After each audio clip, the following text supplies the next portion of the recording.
กราบสบายดีพี่น้องปองปายมื้อนี้ก็สิพาพ่อแม่พี่น้องมากินตำข้าวปุ้นเนาะพี่น้องเนาะ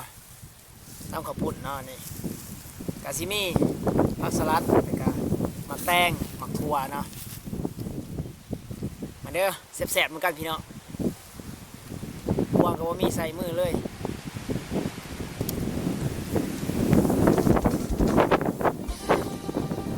ลมพัดเลยลมแห้งเลย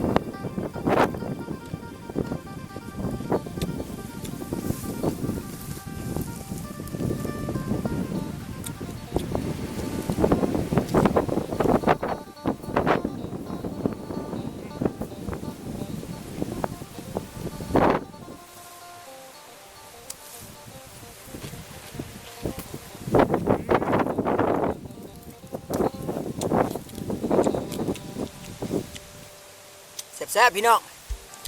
อยู่ให้อยู่หน้านี่แหละกล้องเครื่องเลย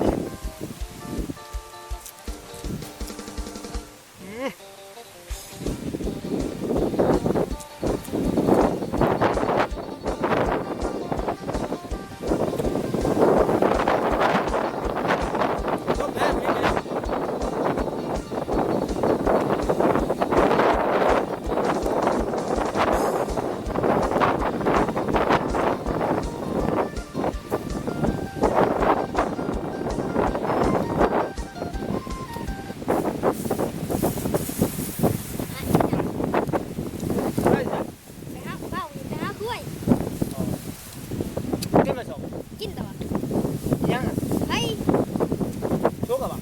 ยังเร็วยังไม่ซุกเฮ้ยกินเลยกินเลย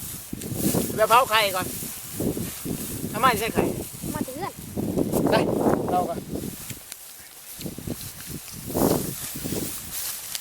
ว่าได้นะครับ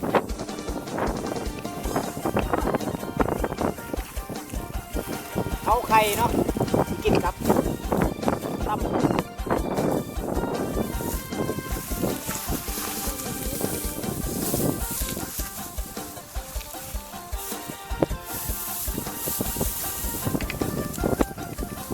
ชุกหรือว่านี่ตักแล้ว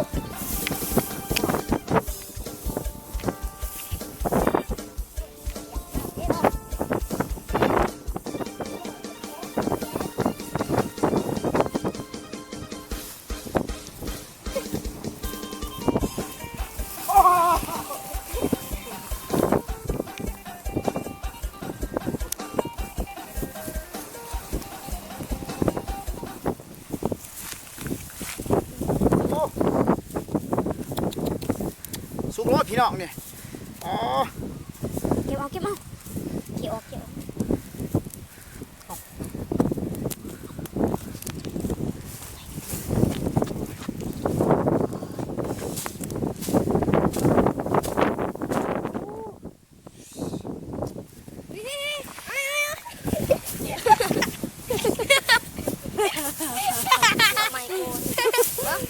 โอ้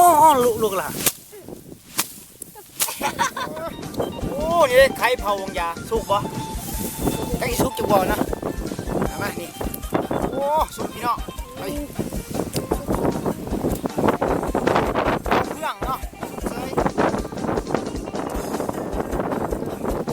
แซ่บพี่น้อง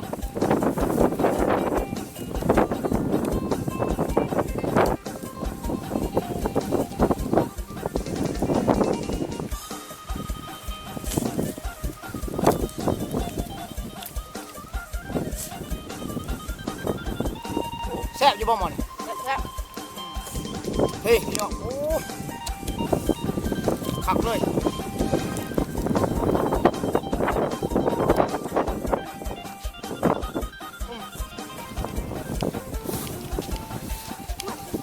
ได้หมอนเนี่ยมาห้ามมันนี่แหละโอ้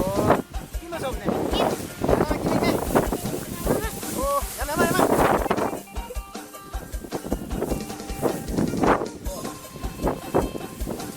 พี่น้องลาดลงไปเลย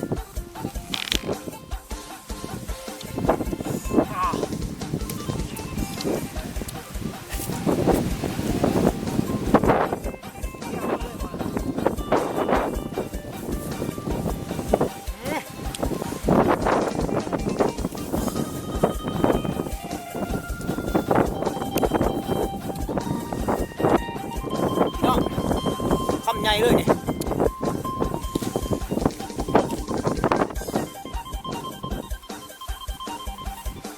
เชื่อไหมบ่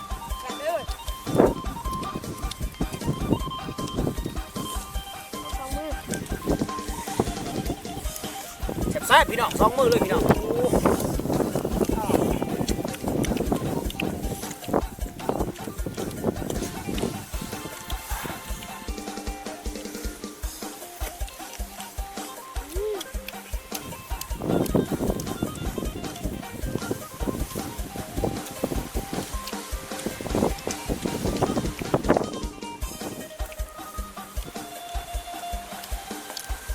โอ้เด็กหน่อยอันนี้มาเพื่องเว้ยเบิด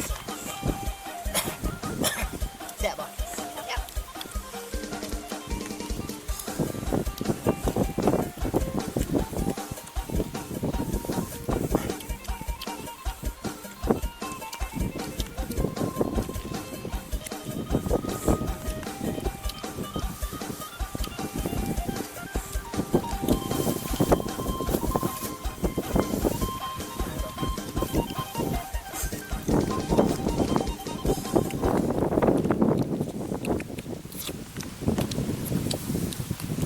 จังคาเว้ย ว้าวว้าพวกห่านี่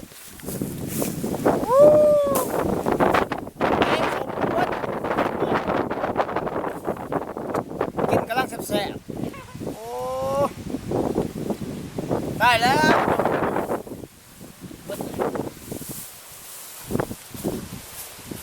สำหรับคลิปนี้ก็ขอจบสำนี้นะพี่น้องคันมาคลิปนี้ก็อย่าลืมกดไลค์กดแชร์ลืมกดติดตามในช่องเลบานาสตูดิโอนะเพื่อเป็นกำลังใจคลิปต่อไปเนาะโอ้พวกเด็กเลยฮ่าสำหรับคลิปนี้บ๊ายบายเจอกันคลิปหน้าพี่น้องอย่าลืมกดติดตามด้วยว่าเลบานาสตูดิโอสิพามากินหนังเนาะในคลิปหน้านะบ๊ายบาย